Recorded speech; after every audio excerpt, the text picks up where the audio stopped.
A paixão de Cristo é um tema bastante profundo e no decorrer da nossa série sobre a paixão de Cristo, estamos a refletir sobre o amor dele por cada um de nós. E no programa de hoje queremos falar sobre uma das passagens bíblicas do amor de Cristo por sofrer por cada um de nós naquela cruz de Calvário. Estou a falar propriamente quando o Senhor Jesus diz que tenho sede. Esse é o tema principal, não é? Da programação desta semana. Desde já, meu caro amigo, quero lhe pedir, siga a nossa página aqui no Facebook e aqui no YouTube, subscreva o nosso canal, siga-nos, partilhe os nossos conteúdos, envolva-se, não é, neste projeto, mande os nossos conteúdos para os seus grupos do WhatsApp e subscreva, ativa o sininho de notificação. No programa de hoje queremos refletir quais foram as razões, os motivos que levaram o Senhor Jesus em dizer essas palavras.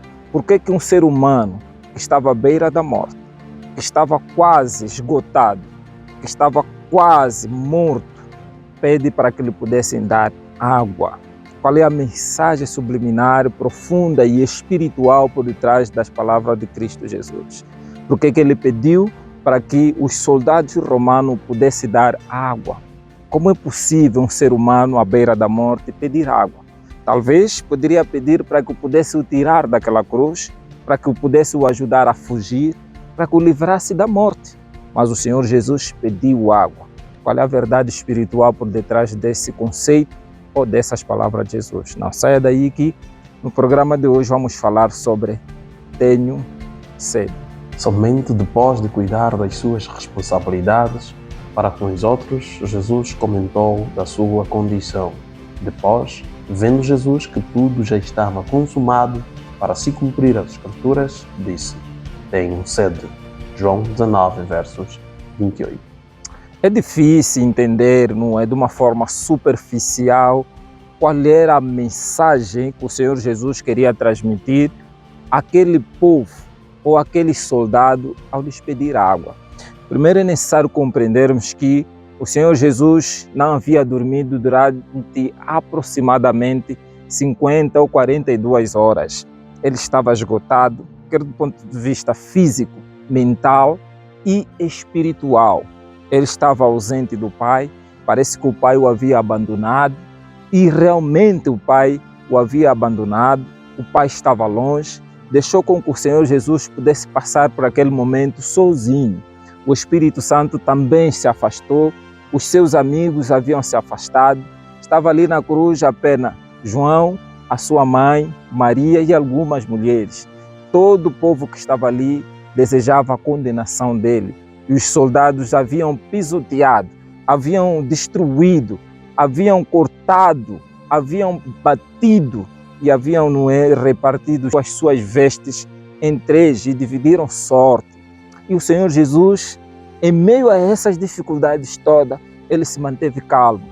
No momento em que os pregos passavam pelas suas mãos, em que as lanças perfuravam, não é, o seu corpo, a coroa de espinho.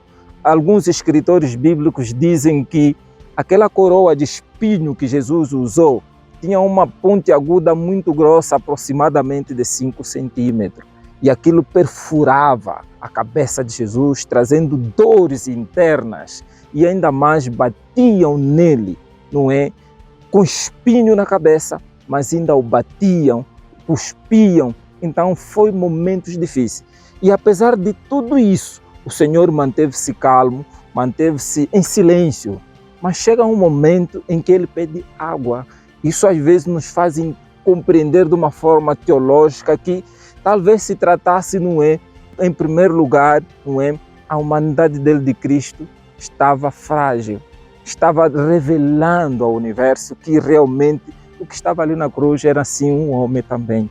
Mas por outro lado, podemos sim acreditar que era para que se cumprisse as profecias, pois o salmista diz claramente o seguinte: a declaração de Jesus, tenho sede, foi um cumprimento das Escrituras, mas também foi uma expressão de sua humanidade e seu sofrimento na cruz.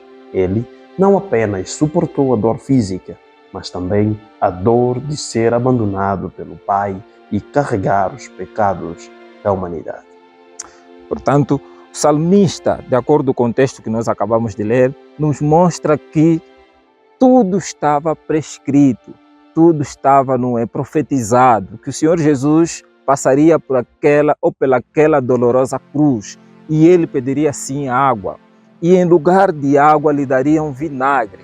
Quero lhe contar uma história sobre a questão de vinagre e qual era a razão que os soldados davam vinagre em vez de água.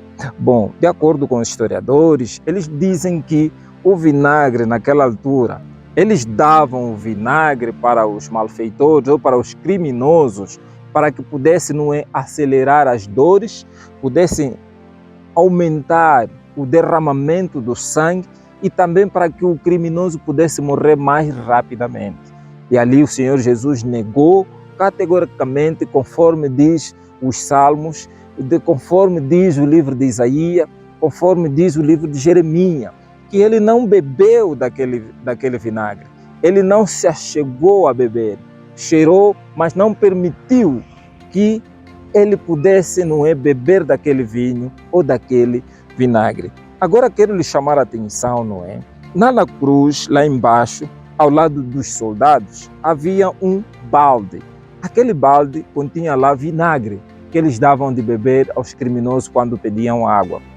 Esse vinagre e aquela esponja que eles usaram para pudessem cheirar, a Senhor Jesus, era um instrumento que os romanos usavam para higiene. Lá nas cidades dos romanos, haviam banheiras em forma de piscinas que eles usavam para se lavar, para tomarem banho. E por causa disso, havia a necessidade de usar o banheiro. E lá, depois da utilização desses banheiros, havia um balde ao lado com uma esponja cheia de vinagre. E eles usavam aquilo para a higiene pessoal. E aquele mesmo elemento, aquele mesmo balde, aquela esponja, foi aquelas que eles usaram na cruz para fazerem cheirar o Senhor Jesus. Então era um ato de crueldade, um ato muito desonesto por parte destes romanos. E eles não tinham escrúpulo, não tinham nem sensibilidade. E eles faziam tudo para se alegrar, para se divertir com a dor e sofrimento de quem quer que seja. Para eles, achavam que se tratava de um homem comum, de um ser humano comum, que poderia ser morto como qualquer um criminoso. E o Senhor Jesus, ao pedir água, estava a cumprir, a sua humanidade se fez sentir naquele momento, mostrando claramente que ele era sim homem e poderia sim ter sede, e segundo, para que se pudesse se cumprir as profecias do Antigo Testamento. Acreditamos que Cristo, depois de ter sofrido muito, carregando aquela cruz e levando tantos insultos, chicotadas, derramado seu sangue, pregado naquela cruz, seu suspiro não deveria ser de pedir água, simplesmente, mas de pedir clemência, não para sair daquela dolorosa cruz, pois ele já havia se convencido de que deveria morrer pela humanidade, fazendo a vontade do Pai, pois acima de tudo Jesus é obediente. A sede que o Senhor Jesus teve, talvez seja aquela sede que nós, seres humanos pecadores, sentimos, da parte de Deus. Nós somos sedentos, da presença e da palavra de Deus. Talvez seja essa sede que o Senhor Jesus estava a enfrentar naquela cruz. Por outro lado, nós já dissemos que talvez se tratava, da sua humanidade se apresentando na cruz. Por outro lado, algo mais profundo e de uma forma teológica, Cristo, ao pedir que tinha sede, talvez estava a revelar a questão da ausência do Pai que estava a acontecer naquele lugar. Jesus estava pedindo ao Senhor para que pudesse o confortar, para que pudesse estar com ele ali. E parece que o Pai não estava. Então, essa ausência, esse afastamento do Pai, fez com que o Senhor Jesus se sentisse abandonado, se sentisse sozinho naquela cruz. É como se tratasse de um ser humano que está no deserto à procura de água e ele não encontra. É o que o Senhor Jesus estava a enfrentar naquela cruz. Parece que ele não ligou a dor, o sofrimento, não ligou tudo o que aconteceu com ele antes da crucifixão ou depois da crucifixão. A Bíblia diz claramente que depois de tudo se cumprir, claramente, a Bíblia diz que o Senhor Jesus pediu para que pudesse dar água. Então isso nos dá a entender que quando estava para cumprir a sua promessa, para cumprir a sua tarefa, para cumprir o seu propósito, o Senhor não abriu a boca, o Senhor não questionou, o Senhor não murmurou, o Senhor manteve-se firme, em silêncio, para que pudesse cumprir tudo. Depois de cumprir tudo que tinha para cumprir, aí sim ele pediu água e disse claramente: tenho sede. O curioso é que, mesmo no momento de morte, existe um requinte de crueldade por conta dos soldados. Aliás, quem estes soldados representam?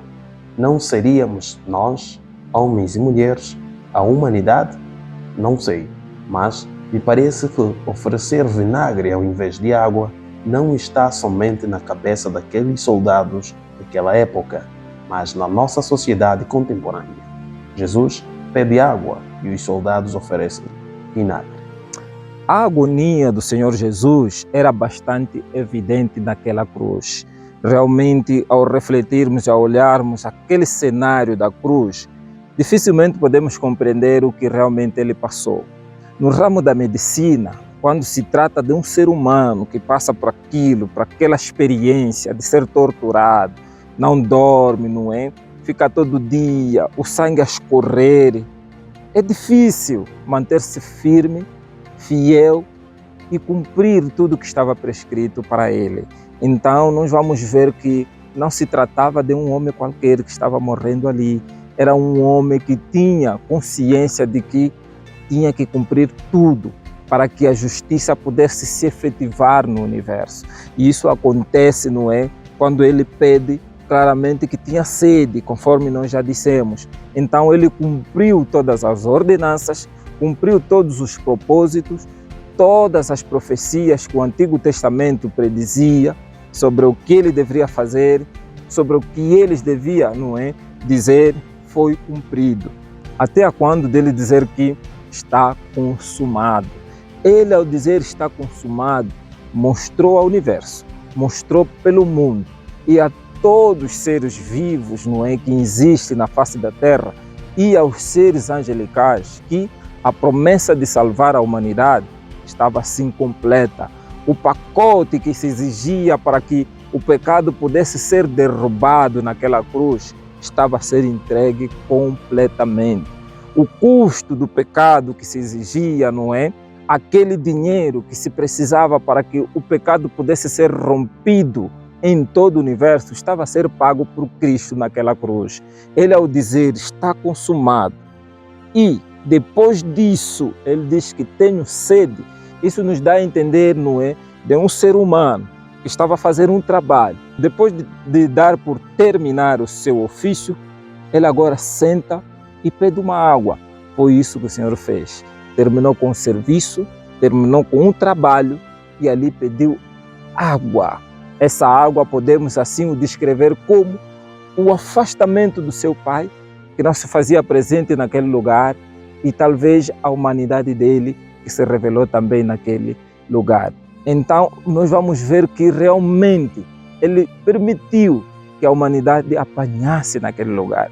A divindade, os seus poderes, os seus momentos sobrenaturais, que ele poderia muito bem usá-lo naquela cruz para não sentir dor, para que não pudesse sofrer mais, ele optou por sofrer como homem, morrer como homem, um homem sem pecado, para que a justiça pudesse ser feita em todo o universo. A sede de Jesus não era de água, mas era uma sede de um pedido de unidade entre ele e o Pai.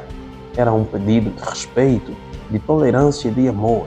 A sede de Jesus era uma sede como de uma pessoa há horas no deserto sem encontrar água, numa secura incomensurável. E assim se encontrava Jesus naqueles 2 pedaços de madeira. Lembremos-nos do povo que o aplaudiu, deu louvores e honras, hosanas e aleluias, quando ele entrou na cidade de Jerusalém montado num jumentinho. Pois, bem, estas mesmas pessoas disseram: crucifica-o. A medicina diz que quando o ser humano, não é, perde muito sangue, fica inanimado, fica inconsolável, fica paralisado, ou pode apanhar uma paralisia, quer do ponto de vista cerebral ou muscular. Mas Jesus, para que se cumprisse tudo quanto estava escrito, quer nos livros de Moisés, dos Salmos e dos profetas, ele tinha que aguentar até o último momento. E ele aguentou. A Bíblia diz que ele aguentou e ele entregou o seu espírito depois de cumprir todas as promessas. O desafio do Cristo é dar a vida até por aqueles que o entregaram, prenderam, condenaram, surraram, ofereceram vinagre à sede da alma e o crucificaram.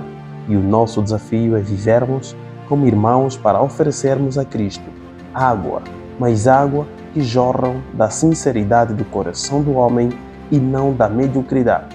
Águas que limpam e regam a paz e a solidariedade, e não água que inundam e destroem vidas.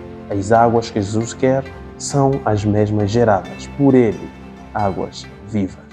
E é isso que nos faz refletir o amor de Cristo, o amor de Deus por cada um de nós. Ele realmente levou sobre si tudo que qualquer ser humano precisava fazer para ser salvo. Então, devemos refletir nesse amor, nessa dificuldade, nesses momentos que se passaram 2000 anos, para que ecoasse, não é, além do tempo, além da história, além das areias de qualquer ser vivo que podemos encontrar no nosso planeta. Portanto, o Senhor Jesus preservou-se até o fim e Ele cumpriu todas as promessas para que cada um de nós pudéssemos ter uma oportunidade de vida e de salvação. O nosso programa está a dar por terminar. Você que nos segue aqui no nosso canal, mais uma vez, subscreva aqui, deixa o sininho, ativa o sininho de notificação, é muito importante. Partilhe os nossos conteúdos nos grupos do WhatsApp para que possamos crescer como canal e possamos ter mais visualizações e assim crescermos e alcançarmos mais e mais pessoas. E nunca se esqueça que a eternidade se aproxima. Até lá, aquele abraço.